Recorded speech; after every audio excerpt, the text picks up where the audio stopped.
India ने एक initiative लिया है हाइड्रोजन पावर्ड बसेस का, जिसके अंदर आप हाइड्रोजन फ्यूल के तौर पे यूज़ करेंगे और उससे वाटर वेपर्स निकलेंगे, ना कि ये जिस तरह नॉर्मल गाड़ी का धुआं निकलता है जिससे एटमॉस्फेयर डैमेज होता है। क्या ये आपके ख्याल में अच्छा इनिशिएटिव है इंडिया के लिए? ये बहुत अच्छा इनिशिएटिव है। हमारे नेबर्स हैं, लेकिन फिर भी हमें उनको अप्रिशिएट करना चाहिए कि वो किस तरह डेवलपमेंट कर रहे हैं। पाकिस्तान को भी इस बारे में इक़दाम करना चाहिए, लेकिन हमारे मुल्क की एक तो इकॉनमी इस काबिल नहीं है कि इधर फ्यूल कार भी सर्वाइव कर सके, तो हाइड्रोजन कार तो बहुत दूर की बात है।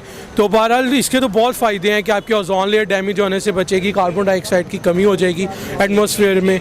तो इस पर हमारी गवर्नमेंट को वर्किंग करनी चाहिए, लेकिन नहीं कर रही क्योंकि हमारी इकॉनमी इतनी कोई स्टेबल नहीं है। और जो इलेक्ट्रिक कार्स हैं, इलेक्ट्रिक कार्स भी तो कोई नुकसान नहीं पहुंचाती हैं आपके एटमॉस्फेयर को। इलेक्ट्रिक कार्स एक्चुअली एक हाईली एक्सपेंसिव कार्स हैं, मतलब कि अभी तो बहुत कम लोग हैं जो इसको अवेल कर सकें। सिर्फ आपकी यूएसए या आपकी जो यूरोप कंट्रीज़ हैं उनमें ही ऐसा चल रही है। पाकिस्तान में तो आप इसका तस्वुर भी अभी नहीं कर सकते। हाँ, यही बात है। लेकिन और इसके अलावा आप कुछ कहना चाहेंगे हाइड्रोजन पावर्ड बसेस के बारे में? हाइड्रोजन पावर बसेस के जिस तरह ऑटोनमस कार, आपकी सेल्फ ड्राइविंग कार हैं, इसके काफ़ी फ़ायदे हैं, इस तरह इसके भी बहुत फ़ायदे हैं। लेकिन हमें वर्किंग करनी चाहिए, हमारे इंस्टीट्यूट्स में इस पर वर्किंग करनी चाहिए। गवर्नमेंट कुछ नहीं कर सकती, बाइट से एड लेके हमारी यूनिवर्सिटी को इस पर वर्किंग करनी चाहिए, लेकिन नहीं हो रही, तो अब क्या कर सकते हैं। चलिए सर, कि इंडिया ने अभी कुछ टाइम पहले एक इनिशिएटिव लिया है हाइड्रोजन बसेस का, जिसमें हाइड्रोजन को वो फ्यूल के तौर पे यूज़ करेंगे। आपके ख्याल में ये किस तरह का इनिशिएटिव है मेरे इंडिया के ख्याल लिए? में ये बहुत अच्छा इनिशिएटिव है जो इंडिया ने लिया। अगर आप देखें ना, यूएसए में या किसी और डेवलप कंट्री सबसे बड़ी एग्जांपल जापान है। ऐसे ही तो अगर देखा जाए 2050 में ज़िंदगी गुजार रहा है उस वहाँ पे आप देखें, वहाँ पे स्मोक नाम की कोई चीज़ नहीं है। एक मैं आपको एक केमिकल का नाम बताता हूँ, पेट्रोल के अंदर इस्तेमाल होता है लेड, पी भी उसको इनिशिएटिव लेड वो क्यों इस्तेमाल करते हैं? जो इंजन में आवाज़ें आती हैं क्रैकिंग वगैरह वो ना हो, वो लफ्ज़ जो एक जहरीली गैस है जो आपको बहुत ज़्यादा डिप्रेशन की बीमारियाँ ऐसे करती है। अगर हम उसके वाटर वेपर इस्तेमाल करें, वो आपके इन्वायरमेंट के लिए भी बड़ा अच्छा है, और आपके जो ओजोन है वो डैमेज नहीं होगी, उस ओजोन में होल्स वगैरह भी नहीं, ग्लोबल वार्मिंग भी बहुत कम होगी, और आपके जो प्लांट्स वगैरह सारे उसके लिए भी बड़ा फ़ायदेमंद है। क्योंकि लेड एक बहुत डेंजरस एलिमेंट है, वो आपको किसी चीज़ को भी पिघलाने के लिए बड़ा ज़्यादा इस्तेमाल होता है। ऐसे ही है। लेकिन फिर पाकिस्तान को ऐसा क्यों, पाकिस्तान इस तरह का इनिशिएटिव क्यों नहीं ले सकता? क्योंकि पाकिस्तान में अगर हम देखें बहुत ज़्यादा स्मोक थी अभी कुछ दिनों पहले। सबसे पहले यहाँ पे देखे जाए, लोग जो लगाते हैं बाइकों पे एग्जॉस्ट वगैरह, वो तो मजाक में कहते हैं, उनको पहले इनके बारे में नॉलेज होना चाहिए। दूसरा, इसके पाकिस्तान में अवेयरनेस बहुत कम है, स्पेशली लाहौर के अंदर।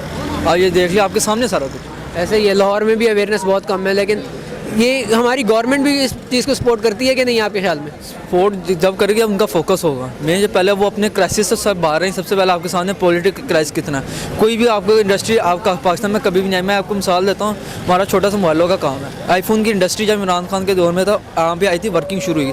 जब से पॉलिटिकल क्राइसिस शुरू है, ओप्पो की, आईफोन की, सैमसंग की कंपनियाँ वापस जा चुकी, जिसकी वजह से प्राइसेस बढ़ी हैं। अब ये जब तक क्राइसिस ख़त्म नहीं होगा, कैसे पाकिस्तान आगे ग्रो करेगा? अपनी इकोनॉमी से निकलेगा तभी कुछ एटमॉस्फेयर। और हाँ जी, स्टेप बाय स्टेप चलना चाहिए, क्योंकि ये एक बहुत बड़ा स्टेप है। आहिस्ता आहिस्ता जब ऊपर ग्रो करेंगे, आपके जब नीचे बुनियादें स्ट्रॉन्ग होगी, तो जब तक वो स्ट्रॉन्ग नहीं होगा तब तक कुछ भी नहीं होगा। मुझे ये बताएं कि इंडिया ने अभी कुछ टाइम पहले एक हाइड्रोजन बस सर्विस का इनिशिएटिव लिया है, जिसके अंदर लिक्विड हाइड्रोजन को फ्यूल के तौर पे यूज़ किया जाएगा और उससे वाटर वेपर्स रिलीज होंगे।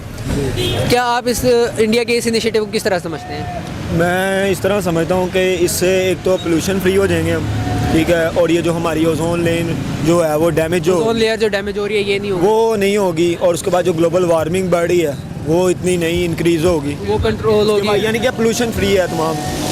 और जो जैसे आप विंटर में देखते हो कि बहुत ज़्यादा सर्दी हो जाती है, वो नहीं होगा। और उसके बाद जो आप दूसरे मौसम है, गर्मी, वो नहीं इतनी ज़्यादा होगी। ठीक तो है, ये इसका बेनिफिट। और अगर पाकिस्तान करना चाहे ऐसा काम, तो पाकिस्तान क्यों नहीं कर सकता? Well and good. लेकिन पाकिस्तान क्यों नहीं कर रहा, इस तरह कोई इनिशिएट क्यों नहीं कर रहा? क्योंकि हालांकि स्मोक देखें अगर हम, तो बहुत ज़्यादा स्मोक पिछले दिनों में पाकिस्तान में भी थी, पर स्टिल पाकिस्तान कोई इस पे इनिशिएटिव नहीं ले रहा। अपनी पुरानी मुश्किलों से निकल जाए तो बड़ी बात है। ये करेगा तो ऐसी पुरानी मुश्किलें, सियासत वगैरह की, और क्या किस तरह की सियासत में क्या मुश्किलें आप समझते हैं? बड़ी बहुत हैं यार, क्या बताएं। अब हम जितना देख रहे हैं, फ्यूल इंक्रीजिंग से हो रही हैं, जो सब है। हम खुद भी आजकल सारे बेरोज़गार हैं, कोई भी रोज़गार सही तरह नहीं। इन्फ्लेशन भी बहुत ज़्यादा हुई है, जिसकी वजह से जो भी शायद एक फैक्टर हो सकता है। बिल्कुल। अभी मुझे ये बताएं, अभी कुछ टाइम पहले इंडिया ने हाइड्रोजन पावर्ड बसेस निकाली हैं, उसमें ये है कि जिस तरह नॉर्मल बसेस या नॉर्मल गाड़ियाँ आपकी धुआं निकालती हैं, जिसकी वजह से एटमॉस्फेयर भी डैमेज होता है, पर उन बसेस से वाटर वेपर्स निकलते हैं। आपके ख्याल में क्या ये अच्छा इनिशिएटिव है या नहीं? ये तो मतलब सही है उनके लिए कि ग्लोबल वार्मिंग बहुत ज़्यादा बढ़ा है। देखें आप, ये जो इतने सारे एयर कंडीशनर हैं, फ्रिज हैं, अब गर्मी बढ़ती जा रही है, आगे एसी भी बढ़ते जाएंगे, इसके अलावा फ्रिज भी यूज़ भी ज़्यादा हो जाएगा। उसके अलावा फिर गाड़ियों के यूसेज है, इतना सारा यूज़ हो गया, क्योंकि पॉपुलेशन बढ़ती है तो हर चीज़ बढ़ती है, ऐसा ही है, हाँ। जिसकी वजह से फिर ओजोन लेयर तबाह हो रही है। पहले भी एक होल देखा गया ओजोन लेयर में डैमेज होने का खतरा है अंटार्कटिका वाली साइड पे। तो ये मतलब दुनिया का खतरा है, तो सही इक़दाम लेने चाहिए कि मतलब हर चीज़ को मतलब उसकी लिमिट तक यूज़ करना चाहिए। लिमिट से ज़्यादा बढ़ेंगे तो ज़ाहिर बात है दुनिया का जो बैलेंस होगा वो ख़राब होगा। ऐसे और अगर हम ये देखें तो इससे क्या आपके ख्याल में मौसमी हालात में तब्दीली आ सकती है? इससे जी हाँ, मौसमी हालात में बहुत ज़्यादा तब्दीली आती है। इस बार देखें ना आप, सर्दी कितनी लेट आई है। ऐसा ही है, हाँ। दिसंबर के अब स्टार्ट हुई है सर्दियाँ, वरना नवंबर में धुंध स्टार्ट हो जाती है। बिल्कुल आप देखें ऐसे ही आगे गर्मी, अब सर्दी यहाँ पे आज ज़्यादा हुई है, कल कम हो जाती है, मतलब डेली की रूटीन। अब गर्मी देखेंगे आप, गर्मी आएंगी बहुत ज़्यादा होगी गर्मियाँ। ऐसा ही है, हाँ। घर में रहते भी बहुत देर तक है। तो ये चीज़ें हमें खुद ख्याल करना पड़ेगा। दरख्त लगाएं, ये सब्ज़ा वगैरह लगाएं, पोल्यूशन बहुत ज़्यादा बढ़ा हुआ है, तो इन चीज़ों से परहेज़ करें। और ये जो इनिशिएटिव इंडिया ने लिया, ये आप समझते हैं कि अच्छा इनिशिएटिव है?